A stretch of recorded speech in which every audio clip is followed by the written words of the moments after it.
Hello all of you.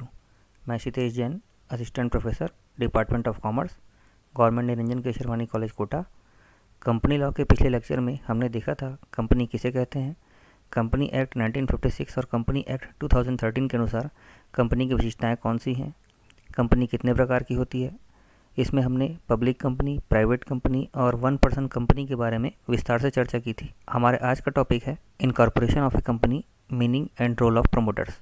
आज के lecture में हम देखेंगे कंपनी के निर्माण की प्रक्रिया क्या है, प्रमोशन किसे कहते हैं, प्रमोटर कौन होते हैं, प्रमोटर कितने प्रकार के होते हैं, प्रमोटर्स के क्या कार्य होते हैं, प्रमोटर के क्या अधिकार हैं और उनके क्या उत्तरदायित्व होते हैं, एक प्रमोटर की वैधानिक स्थिति क्या है, क्या वे कंपनी के एजेंट हैं या उन्हें कंपनी का ट्रस्टी कहा जाएगा, प्रमोटर्स का क्या महत्व है, और इसके अतिरिक्त हम देखेंगे कि प्रमोटर्स के द्वारा किए गए प्रारंभिक अनुबंधों की क्या स्थिति होती है। कंपनी व्यावसायिक संगठन का सबसे नया प्रारूप है। कंपनी के निर्माण के लिए बहुत सी कानूनी प्रक्रियाओं का पालन करना होता है और बहुत सी औपचारिकताओं को पूरा करना होता है। यदि हम कंपनी के निर्माण की प्रक्रिया या फॉर्मेशन को सरल तरीके से समझना चाहें तो हम इसे 4 भागों में बांट सकते हैं। पहला प्रमोशन स्टेज, जिसमें कंपनी के निर्माण की बहुत सी प्रारंभिक क्रियाओं को करना होता है। दूसरा इनकॉर्पोरेशन स्टेज, जिसके अंतर्गत कंपनी का रजिस्ट्रेशन किया जाता है। थर्ड है कैपिटल सब्सक्रिप्शन स्टेज, जिसके अंतर्गत कंपनी की पूंजी संरचना का वर्णन होता है। और चौथी है कमेंसमेंट ऑफ बिजनेस स्टेज। इसकी पूरा होने पर रजिस्ट्रार ऑफ कंपनी के द्वारा कंपनी के व्यवसाय को प्रारंभ करने की अनुमति दी जाती है।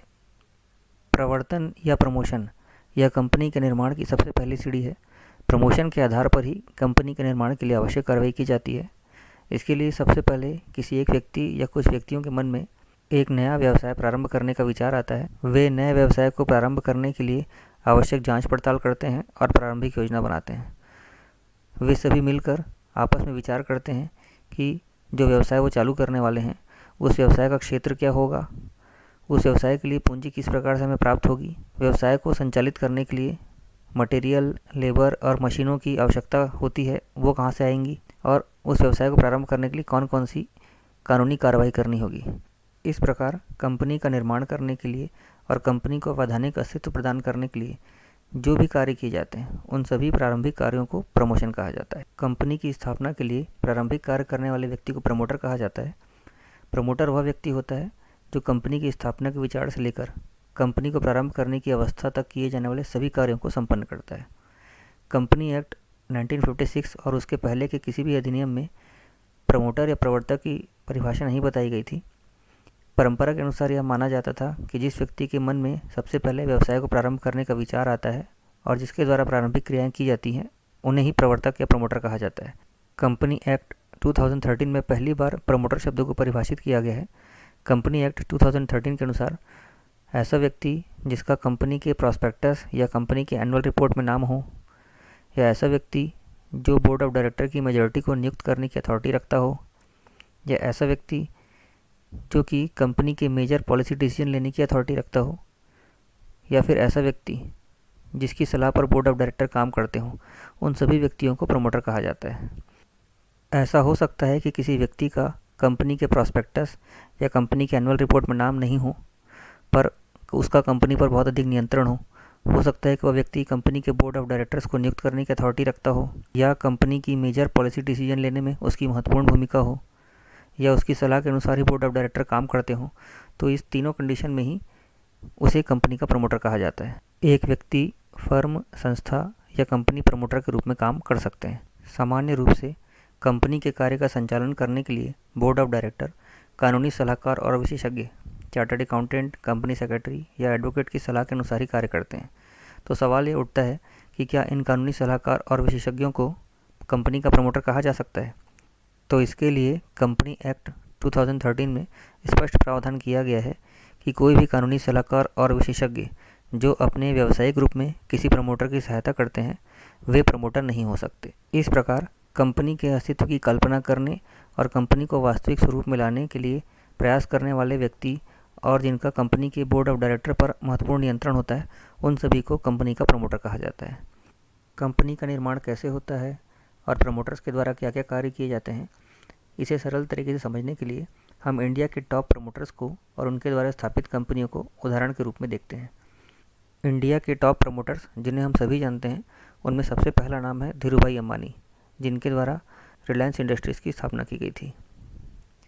नेक्स्ट हैं JRD टाटा, जिनके द्वारा स्टील के क्षेत्र की बड़ी कंपनी टाटा स्टील की स्थापना की गई थी। नेक्स्ट प्रमोटर हैं अजीम प्रेमजी, जिनके द्वारा IT क्षेत्र की एक बड़ी कंपनी विप्रो की स्थापना की गई थी। और इसी क्रम में NR नारायण मूर्ति, जिनके द्वारा इन्फोसिस की स्थापना की गई थी। भारत के एक और जाने माने प्रमोटर हैं पवन मुंजाल, जिनके द्वारा ऑटोमोबाइल क्षेत्र की बड़ी कंपनी हीरो मोटोकॉर्प की स्थापना की गई थी। यदि हम प्रमोटर्स के प्रकारों की बात करें तो प्रमोटर्स को 4 कैटेगरी में डिवाइड किया जाता है। पहला, प्रोफेशनल प्रमोटर। कंपनी का प्रमोशन करना ही इनका मुख्य व्यवसाय होता है। ये प्रमोशन के कार्य में बहुत अधिक कुशल होते हैं और कमीशन के बदले में नई कंपनियों की स्थापना का कार्य करते हैं। दूसरी कैटेगरी में ओकेशनल प्रमोटर्स को रखा जाता है। इनका मुख्य व्यवसाय कंपनी का प्रमोशन करना नहीं होता है, बल्कि अपना व्यवसाय का संचालन करते हैं और जब कभी भी किसी नई कंपनी की निर्माण की आवश्यकता होती है तो उस कंपनी के प्रमोशन का कार्य भी इनके द्वारा किया जाता है। नेक्स्ट है फाइनेंशियल प्रमोटर। ये प्रमोटर किसी कंपनी के निर्माण में वित्तीय सहायता प्रदान करने का काम करते हैं। इनके अतिरिक्त कुछ स्पेशलिस्ट इंस्टीट्यूशंस भी होते हैं जिन्हें प्रमोटर कहा जाता है। ये संस्थाएं कंपनियों के प्रमोशन के लिए ही स्थापित की जाती हैं। उदाहरण के लिए national industrial development corporation limited ये एक नॉन गवर्नमेंटल कंपनी है जिसका निर्माण 1954 में नई कंपनियों की स्थापना या प्रमोशन के लिए किया गया था। कंपनी के निर्माण के लिए प्रमोटर्स के द्वारा किए जाने वाले कार्य कंपनी के स्वभाव और परिस्थितियों पर निर्भर करते हैं। सबसे पहले प्रमोटर्स को कंपनी के निर्माण की कल्पना करनी होती है और उन संभावनाओं को तलाशना होता है जिसके माध्यम से कंपनी को अस्तित्व में लाया जा सकता है। कंपनी का विचार आने के बाद प्रमोटर्स को कंपनी का नाम, स्थान, उद्देश्य और पूंजी को निर्धारित करना होता है। उनके द्वारा यह विचार किया जाता है कि कंपनी किस नाम से व्यवसाय करेगी, कंपनी का रजिस्टर्ड कार्यालय कहाँ पे होगा, कंपनी के कार्य करने का उद्देश्य क्या होगा, कंपनी की पूंजी की लिमिट क्या होगी, कंपनी की पूंजी को कहाँ से प्राप्त किया जा सकता है। इसके अतिरिक्त प्रमोटर्स को बहुत सी प्रारंभिक समस्याओं पर भी विचार करना होता है, जैसे कंपनी के उत्पादन के लिए कच्चा माल कहाँ से मिलेगा, पावर या शक्ति की व्यवस्था कहाँ से होगी, लेबर्स का अरेंजमेंट कहाँ से किया जाएगा और कंपनी के द्वारा उत्पादित किए जाने वाले बहुत से प्रोडक्ट्स के लिए कौन सा बाज़ार उपयुक्त होगा। इन सभी प्रश्नों पर प्रवर्तकों को विचार करना होता है। कंपनी को अस्तित्व में लाने के लिए प्रमोटर्स का सबसे महत्वपूर्ण कार्य है आवश्यक डॉक्यूमेंट्स तैयार करना। इनमें 2 सबसे महत्वपूर्ण डॉक्यूमेंट हैं, पार्षद सीमा नियम यानी मेमोरेंडम ऑफ एसोसिएशन और पार्षद अंतर नियम यानी article of association. Memorandum of association के अंतर्गत प्रमोटर्स के द्वारा कंपनी के कार्य की सीमा निर्धारित की जाती है और यह बताया जाता है कि कंपनी के कार्य का दायरा क्या होगा। और आर्टिकल ऑफ एसोसिएशन के अंतर्गत प्रमोटर्स के द्वारा कंपनी के कार्य संचालन के नियम और कंपनी की आंतरिक व्यवस्था के नियम बनाए जाते हैं। इसके अतिरिक्त कंपनी को अस्तित्व में लाने के लिए प्रमोटर्स के द्वारा प्रमुख पदाधिकारियों की नियुक्ति की जाती है। सबसे पहले प्रमोटर्स के द्वारा फर्स्ट डायरेक्टर्स की नियुक्ति की जाती है। इसके बाद प्रमोटर्स के द्वारा लीगल एडवाइज़र्स, जिसमें chartered accountant, company secretary, advocates आदि शामिल होते हैं, और बैंकर्स और ऑडिटर्स की नियुक्ति की जाती है। इसके अतिरिक्त कंपनी को अस्तित्व में लाने के पहले ज़रूरत होने पर प्रमोटर्स को आवश्यक लाइसेंस और अनुमति लेनी होती है। जैसे कि प्रोडक्शन कंपनी की स्थापना के पहले प्रमोटर्स को industries development and regulation act 1951 के अंतर्गत उद्योग विभाग की अनुमति लेनी होती है। प्रपोज्ड कंपनी के शेयर्स एंड डिवेंचर्स के लिए प्रमोटर्स को security exchange board of India की परमिशन लेनी पड़ती है, आवश्यक फ़ीस का पेमेंट करना होता है और इसके अतिरिक्त अन्य प्रारंभिक व्ययों का भी भुगतान करना होता है। कंपनी के इनकॉर्पोरेशन के लिए रजिस्ट्रेशन के आवश्यक शुल्क और अन्य फॉर्मेलिटीज़ को पूरा करना भी प्रमोटर्स का ही काम है। यदि ये सारी औपचारिकताएं प्रमोटर्स के द्वारा पूरी कर दी जाती हैं तो ROC या रजिस्ट्रार ऑफ कंपनी के द्वारा 2 प्रमुख प्रमाण पत्र जारी किए जाते हैं, सर्टिफिकेट ऑफ इनकॉर्पोरेशन और certificate of commencement of business. ये दोनों ही प्रमाण पत्र प्रमोटर्स के द्वारा ही प्राप्त किए जाते हैं। बिना पूंजी के किसी भी प्रकार के व्यवसाय का संचालन नहीं किया जा सकता है, इसीलिए प्रस्तावित कंपनी के कैपिटल सब्सक्रिप्शन के लिए प्रमोटर्स के द्वारा प्रॉस्पेक्टस तैयार किया जाता है। प्रॉस्पेक्टस के माध्यम से प्रमोटर्स के द्वारा यह बताया जाता है कि कंपनी की पूंजी का स्वरूप कैसा होगा, कंपनी के एक शेयर की कीमत क्या होगी और शेयर्स को परचेस करने के लिए जनता से किस प्रकार से डिमांड की जाएगी। इसके अतिरिक्त प्रस्तावित कंपनी के शेयर्स के विक्रय के लिए अंडरराइटर्स का चयन करना, उनके साथ आवश्यक एग्रीमेंट करना, दलालों की नियुक्ति करना, ये सारे कार्य भी प्रमोटर्स के द्वारा ही किए जाते हैं। इन सभी कार्यों के साथ ही साथ कंपनी के शेयर्स के क्रय और विक्रय की सुविधा के लिए स्टॉक एक्सचेंज की फॉर्मेलिटी को पूरा करना भी प्रमोटर्स का ही काम होता है। इस प्रकार एक कंपनी को अस्तित्व में लाने के लिए प्रमोटर्स को बहुत सारे कार्य करने होते हैं। यदि हम प्रमोटर्स के अधिकार की बात करें तो प्रमोटर्स को मुख्य रूप से 3 अधिकार प्राप्त होते हैं। पहला है प्रारंभिक व्यय को प्राप्त करने का अधिकार। जैसा कि हमने देखा कि कंपनी के इनकॉर्पोरेशन के पहले प्रमोटर्स के द्वारा बहुत से खर्च किए जाते हैं, बहुत से आवश्यक शुल्कों का भुगतान किया जाता है। ये सारे खर्च प्रमोटर्स के द्वारा कंपनी के लिए उस समय किए जाते हैं जब कंपनी का अस्तित्व नहीं होता है, और इन खर्चों के लिए प्रमोटर्स और कंपनी के बीच में कोई कॉन्ट्रैक्ट भी नहीं हो पाता है क्योंकि कंपनी अस्तित्व में नहीं होती है। इसलिए कंपनी के अस्तित्व में आने के बाद प्रमोटर्स को प्रारंभिक व्ययों को प्राप्त करने का अधिकार होता है। इसलिए कंपनी की स्थापना हो जाने के बाद प्रमोटर्स के द्वारा अपने प्रारंभिक व्ययों को कंपनी के सामने रखा जाता है और सामान्यतः कंपनी के द्वारा उन व्ययों का भुगतान कर दिया जाता है। प्रमोटर्स का दूसरा प्रमुख अधिकार है को प्रमोटर्स से आनुपातिक राशि प्राप्त करने का अधिकार। यदि किसी प्रमोटर के द्वारा कंपनी के प्रॉस्पेक्टस में गलत जानकारी दी जाती है या कंपनी की स्थापना के लिए किए गए प्रारंभिक व्ययों में कुछ गुप्त लाभ कमाया जाता है, तो ऐसी स्थिति में प्रमोटर व्यक्तिगत और संयुक्त रूप से उत्तरदायी होते हैं। और यदि किसी प्रमोटर को इस प्रकार से हानि हो जाती है तो वह को प्रमोटर से क्षतिपूर्ति की राशि प्राप्त कर सकता है। प्रमोटर्स का तीसरा प्रमुख अधिकार है पारिश्रमिक या रिम्यूनरेशन प्राप्त करने का अधिकार। चूँकि कंपनी के निर्माण के लिए प्रमोटर्स को बहुत से कार्य करने होते हैं और इन कार्यों को करने में प्रमोटर्स का बहुत सा समय और श्रम खर्च हो जाता है, इसलिए कंपनी के निर्माण में बहुमूल्य सेवा प्रदान करने के प्रतिफल के स्वरूप कंपनी के इनकॉर्पोरेशन के बाद प्रमोटर्स को पारिश्रमिक दिया जा सकता है। यह पारिश्रमिक फिक्स्ड अमाउंट के रूप में, कमीशन के रूप में, कंपनी के शेयर्स या डिवेंचर्स के रूप में, या फिर कंपनी के किसी महत्वपूर्ण पद के रूप में भी हो सकता है। यदि कंपनी के इनकॉर्पोरेशन के बाद कंपनी और प्रमोटर का स्पष्ट कॉन्ट्रैक्ट नहीं होता है तो प्रमोटर अपने पारिश्रमिक और प्रारंभिक खर्चों को प्राप्त करने के लिए कंपनी पर केस नहीं कर सकता है और न ही कंपनी पारिश्रमिक और अन्य खर्चों को देने के लिए बाध्य होती है। कंपनी इनकॉर्पोरेशन के पहले किए गए किसी भी कॉन्ट्रैक्ट या अनुबंध को पूरा करने के लिए बाध्य नहीं होती है। कंपनी के इनकॉर्पोरेशन होने के बाद प्रमोटर्स के कंपनी के प्रति कुछ दायित्व भी होते हैं, जैसे कि गुप्त लाभ प्रकट करने और भुगतान करने का दायित्व। यदि प्रमोटर ने कंपनी के इनकॉर्पोरेशन के पहले या कंपनी के इनकॉर्पोरेशन के बाद कोई सीक्रेट प्रॉफिट कमाया है तो इसका हिसाब उसे कंपनी को देना पड़ता है। सीक्रेट प्रॉफिट कंपनी को वापस करना होता है, और यदि प्रमोटर के द्वारा सीक्रेट प्रॉफिट की राशि कंपनी को वापस नहीं की जाती तो प्रमोटर से यह राशि कंपनी वसूल भी कर सकती है। नेक्स्ट है संपत्ति के क्रय से होने वाली हानि के लिए दायित्व। यदि प्रमोटर कंपनी को बिना विवरण दिए या बिना जानकारी दिए किसी संपत्ति का अधिक मूल्य पर क्रय करते हैं और इससे कंपनी को हानि होती है तो इस हानि के लिए प्रमोटर उत्तरदायी होते हैं और कंपनी इस हानि की पूर्ति के लिए प्रमोटर्स पर मुकदमा चला सकती है। नेक्स्ट है कंपनी के इनकॉर्पोरेशन के पहले किए गए एग्रीमेंट के लिए दायित्व। प्रमोटर्स को कंपनी को अस्तित्व में लाने और कंपनी के व्यापार को संचालित करने के लिए कंपनी के इनकॉर्पोरेशन के पहले बहुत से वर्गों जैसे कि अंडरराइटर्स, ब्रोकर्स और सेलर्स के साथ एग्रीमेंट करना होता है। इन सभी एग्रीमेंट्स के लिए प्रमोटर व्यक्तिगत रूप से उत्तरदायी होते हैं। यदि कंपनी के इनकॉर्पोरेशन के बाद कंपनी प्रमोटर के इन सभी एग्रीमेंट्स का अनुमोदन कर देती है तो प्रमोटर्स अपने दायित्व से मुक्त हो जाते हैं। नेक्स्ट है प्रॉस्पेक्टस में किए गए फ्रॉड के लिए दायित्व। यदि कंपनी के प्रमोटर के द्वारा प्रॉस्पेक्टस के निर्माण में किसी प्रकार की गलती की जाती है या किसी प्रकार की जानकारी छुपाई जाती है, किसी प्रकार का फ्रॉड किया जाता है या मिथ्या वर्णन किया जाता है और इससे किसी शेयर होल्डर को अगर हानि होती है तो प्रमोटर उन शेयर होल्डर्स के प्रति व्यक्तिगत रूप से उत्तरदायी होते हैं और उन्हें शेयर होल्डर्स को होने वाली हानि की क्षतिपूर्ति करनी होती है। नेक्स्ट है कपट या कर्तव्य भंग की दशा में दायित्व। यदि प्रमोटर के द्वारा कंपनी के साथ कपट किया जाता है या अपना कर्तव्य भंग कर दिया जाता है जिसके कारण कंपनी को यदि कोई हानि होती है तो प्रमोटर कंपनी की इस हानि की पूर्ति के लिए उत्तरदायी होते हैं। इसके अतिरिक्त प्रमोटर की मृत्यु हो जाने या प्रमोटर के दिवालिया होने पर भी उसका दायित्व समाप्त नहीं होता है। यदि किसी प्रमोटर की मृत्यु हो जाती है या वह दिवालिया हो जाता है और यदि प्रमोटर पर कोई राशि बकाया होती है तो वह उस राशि के लिए कंपनी के प्रति उत्तरदायी होता है।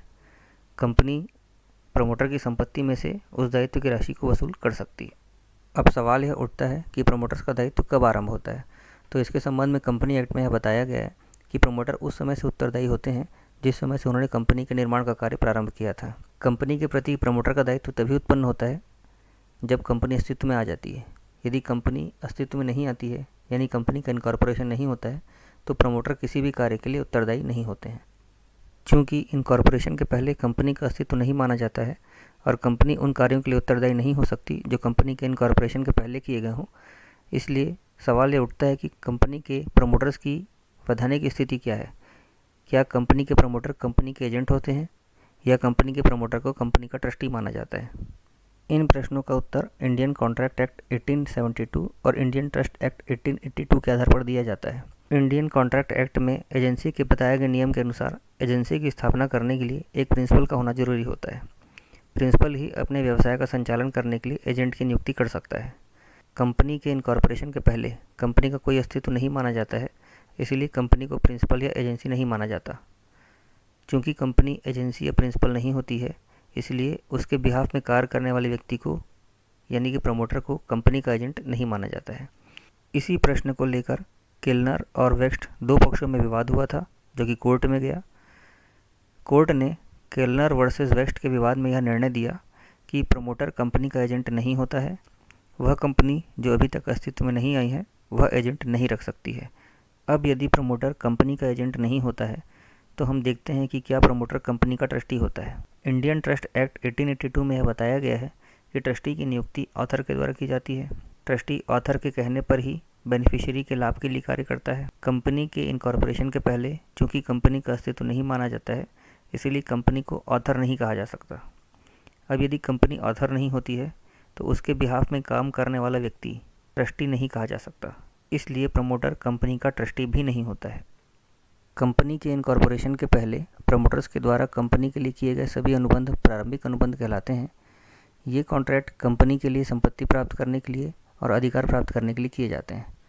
अब हम इस बात पर चर्चा करते हैं कि क्या कंपनी के इनकॉर्पोरेशन के पहले किए गए कॉन्ट्रैक्ट के लिए कंपनी बाध्य होती है। कंपनी के प्रमोटर इन एग्रीमेंट्स को कंपनी के एजेंट या ट्रस्टी के रूप में करते हैं, जबकि वास्तव में वो न तो कंपनी के एजेंट होते हैं और न ही ट्रस्टी होते हैं। लीगल रूप में कंपनी के इनकॉर्पोरेशन के पहले कंपनी अनुबंधों के लिए बाध्य नहीं होती, क्योंकि कंपनी का अस्तित्व कंपनी के इनकॉर्पोरेशन के पहले नहीं माना जाता है। कंपनी इन कॉन्ट्रैक्ट का जस्टिफिकेशन भी नहीं कर सकती है, क्योंकि जस्टिफिकेशन के लिए कंपनी का स्वामी का अस्तित्व होना आवश्यक होता है। इसलिए हम कह सकते हैं कि कंपनी की स्थापना हो जाने के बाद भी कंपनी उस अनुबंध से बंधी हुई नहीं होती है। प्रमोटर उस अनुबंध के लिए व्यक्तिगत रूप से उत्तरदायी होते हैं। कंपनी के इनकॉर्पोरेशन के पहले कंपनी को विक्रेता के विरुद्ध भी कोई अधिकार प्राप्त नहीं होते हैं, इसीलिए इन कॉन्ट्रैक्ट्स के लिए कंपनी के विरुद्ध वाद नहीं किया जा सकता है और न ही कंपनी के द्वारा इन कॉन्ट्रैक्ट के लिए वाद किया जा सकता है। कंपनी के इनकॉर्पोरेशन के बाद कंपनी के द्वारा नए सिरे से अनुबंध किया जाता है, तभी इन अनुबंधों को मान्यता प्राप्त होती है। इस प्रकार प्रमोटर्स के द्वारा ही कंपनी की कल्पना करके उसे साकार करने का प्रयास किया जाता है। कंपनी की स्थापना करने के लिए प्रमोटर्स के द्वारा बहुत से कार्य किए जाते हैं, बहुत सी कानूनी औपचारिकताओं को पूरा किया जाता है। वह कंपनी का भविष्य का दायित्व अपने ऊपर लेकर बहुत बड़ा जोखिम अपने ऊपर लेते हैं। यदि किसी कारण से कंपनी असफल होती है तो उसका समस्त भार प्रमोटर्स के कंधों पर ही पड़ता है। प्रमोटर्स की दूरदर्शिता के कारण ही कंपनी की स्थापना हो पाती है। इसके कारण बहुत से लोगों को रोजगार मिलता है, वस्तुओं और सेवाओं का उत्पादन और वितरण संभव हो पाता है। इससे अर्थव्यवस्था में गतिशीलता आती है और आर्थिक विकास को बल मिलता है। प्रमोटर्स को किसी भी देश के आर्थिक विकास की रीढ़ की हड्डी कहा जाता है। भारत में धीरूभाई अंबानी, जे.आर.डी. टाटा, अजीम हसन प्रेमजी, एन नारायण मूर्ति, पवन मुंजाल और ऐसे ही बहुत से प्रमोटर्स हैं जिन्होंने भारत के आर्थिक विकास को गति प्रदान की है। प्रमोटर्स के बिना किसी भी देश का आर्थिक विकास और औद्योगिक विकास सही दिशा में नहीं हो सकता है, इसीलिए प्रमोटर्स का होना बहुत अधिक आवश्यक है। आज के लेक्चर में हमने कंपनी के निर्माण की पहली स्टेज यानी प्रमोशन स्टेज के अंतर्गत प्रमोटर्स के द्वारा किए जाने वाले विभिन्न कार्य, प्रमोटर्स के अधिकार, प्रमोटर्स के दायित्व, प्रमोटर्स की लीगल पोजीशन, प्रमोटर्स का महत्व और प्रमोटर्स के द्वारा किए गए प्रारंभिक अनुबंधों की वैधानिकता पर विस्तार से चर्चा की। अगले लेक्चर में हम कंपनी के निर्माण की शेष तीनों अवस्था यानी incorporation stage, capital subscription stage और कमेंसमेंट ऑफ बिजनेस स्टेज पर विस्तार से चर्चा करेंगे। यदि आपको आज का लेक्चर अच्छा लगा हो तो इसे अधिक से अधिक विद्यार्थियों तक जरूर शेयर करें। Thank you.